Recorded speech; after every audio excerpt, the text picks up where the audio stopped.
So hello guys, good day. So for today's video, meron tayo itong tanggap Lenovo. So ang kanyang problema, no power. So una, check muna natin kung ano ang status niya. So lipat muna tayo dito. So try natin siyang i-power on.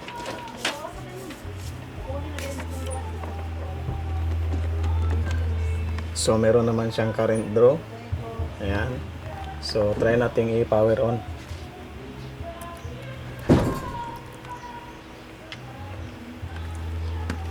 So nag-response siya. So hanggang 120 milliamps lang yung kanyang response, yung kanyang power.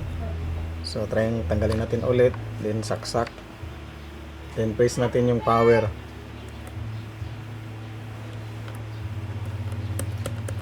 So wala na. So kanina meron. Ayun. So kung nakita niyo 120 milliamps. So bakit siya 120 milliamps? So check natin kung bakit siya ganyan. So buksan muna natin tong unit. So ayan, bukas na yung unit.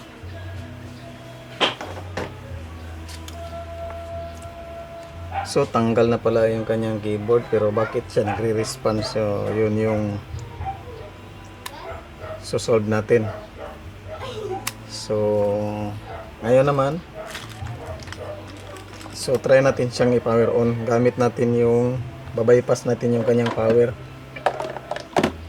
ng keyboard, kasi yung keyboard niya, yung power niya is nasa keyboard na. So saksak natin yung power supply natin. So may current draw siya.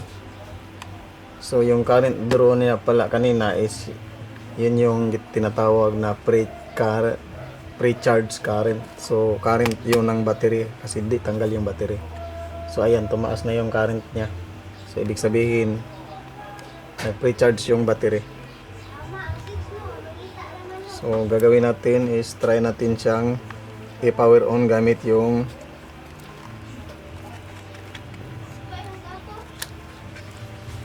charger.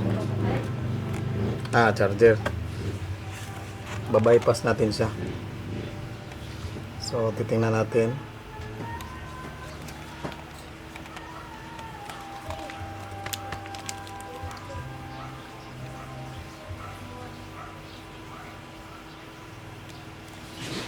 So walang response. So, malalaman naman natin kung nag-power siya, yung current draw niya is tataas.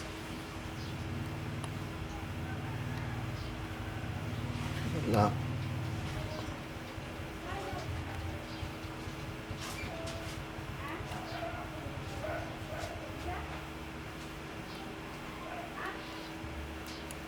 So hanapin natin yung kanyang power button dito sa keyboard. Ayun. So tumaas na yung current draw, ibig sabihin nagpa-power na yung unit. So check na lang natin kung mag-display.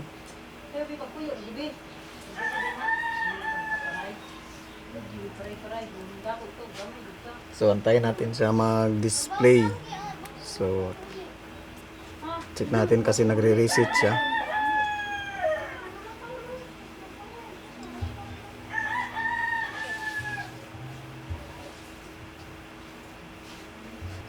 So ayun, nag-display na siya. So ayun naman, ang gagawin natin is dumating na yung order natin na keyboard. So re-replace natin siya ng keyboard. So buksan muna natin to lahat kasi yung keyboard niya is riveted keyboard. So tanggalin muna natin to lahat. So tanggal yung hard disk, hard drive. So tanggalin muna natin yung battery power. Ayan. So yung battery tanggal. So yung daughter board tanggal din. Pati speaker tanggal. So kabilang speaker tanggal din. So wifi chip tanggal din. So yung mainboard tanggal. Then next natin tanggalin is ito. So ito yung mahirap tanggalin. So tatanggalin natin yung keyboard, yung ito, yung mounting ng keyboard gamit itong cutter blade. So yan yung mahirap.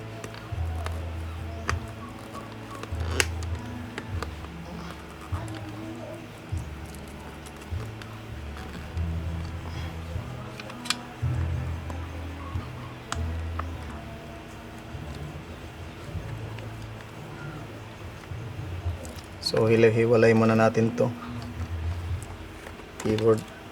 Ayan. So hiwalay muna natin to, then yung kanyang LCD. So ito yung gamit natin. So shout out pala sa aking customer. So nagbigay nitong ito, yung magnetic pan.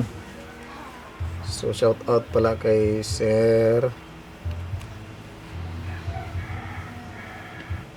So kay Sir Lowell David Wyatt. So shout out pala kay Sir. So siya yung nagbigay ng ganito, yung magnetic pan. So umpisahan na natin itong tanggalin. So magsample lang tayo ng isa, then cut na natin. Ganito magtanggal.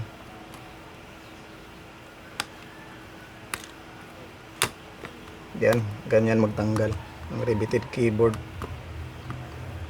So cut muna natin. So ayan, tanggal na. So natabing ni siya. So ayusin natin, kasi babalik pa natin to. So tanggal na yung pinaka frame nya, then ganun din yung keyboard. So gagamitin din natin ng ganito, gagamitan. So hindi siya madali. So mas madami siyang tatanggalin kaysa frame. So mag-sample tayo ng isa.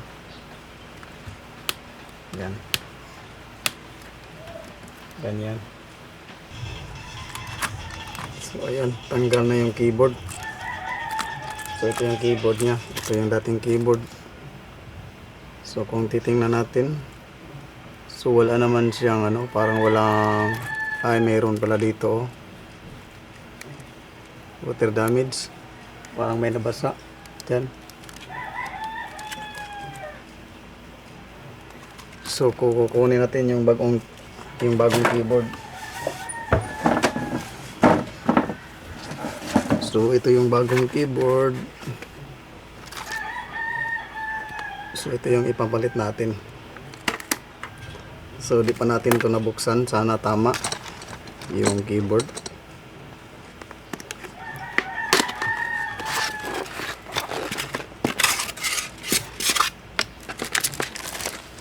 So parang tama naman. Ayan. So brush lang natin.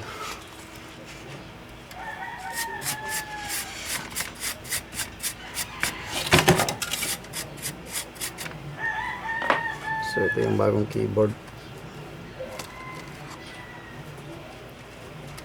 So mamount lang natin, then hihinang pa natin yung keyboard. Wala kasi itong screw, so hihinangin natin. So ganito ang gawin natin sa keyboard. Yan.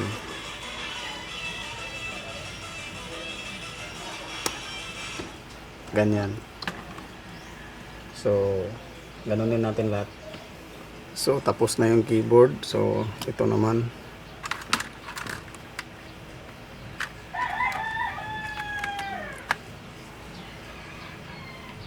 So ayan, na-install na yung keyboard. Yung frame. Nauna na palang install yung keyboard. Yung frame pala. So medyo napaso lang tayo. Medyo sakit-sakit. Pasok tayo sa soldering. Ayun. So balik muna natin yung lahat. So na-connect na natin yung touchpad. Next naman yung mainboard. So bago yung mainboard, so balik muna natin yung screen. So ito yung screen.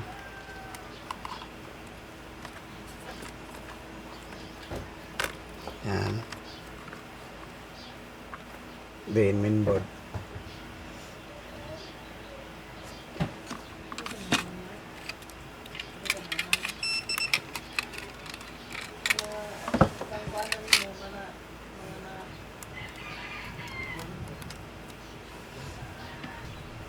So yan, mainboard. So next, itong router board.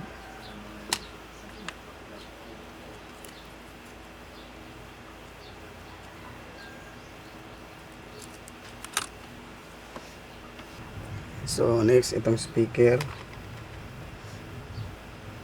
So dito yan. Next naman, itong isang speaker. So next, yung wifi chip.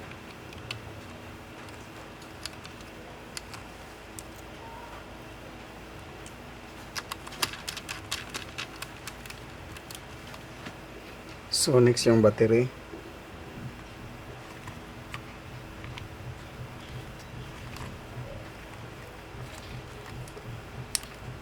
Yan. So next, yung HDD.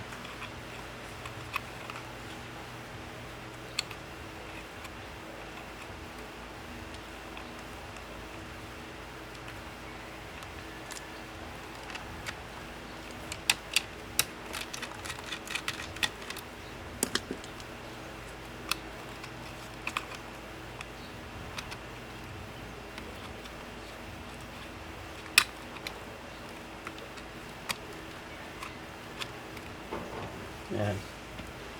So next, yung takip. So test muna natin bago natin siya screw.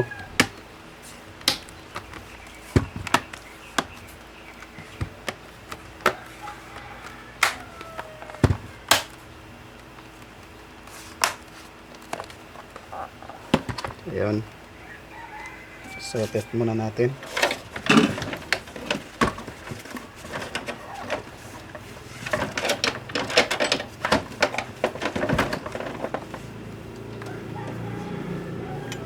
So plug. So yan, current draw. Pag pinipress natin yung power, so may ilaw na yung keyboard, then nagpa-power on na siya. So antayin na lang natin magdi-display. So magre-reset pa yan kaisa. So tinanggal natin yung battery. Yan, so dalawang beses na nag-reset. So umilaw na yung kanyang power lights. Yan. Then magdi-display na yan.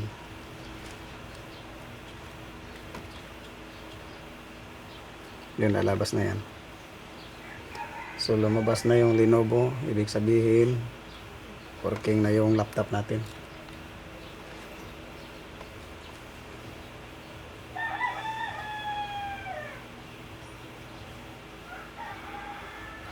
So ayun guys, so hanggang dito lang muna tayo. So meron na naman tayong na-repair, pinalitan ng keyboard. So Lenovo siya. So di natin akalain na yun lang pala yung sira niya. So hanggang dito lang muna tayo. Thank you for watching. Have a good day. Bye.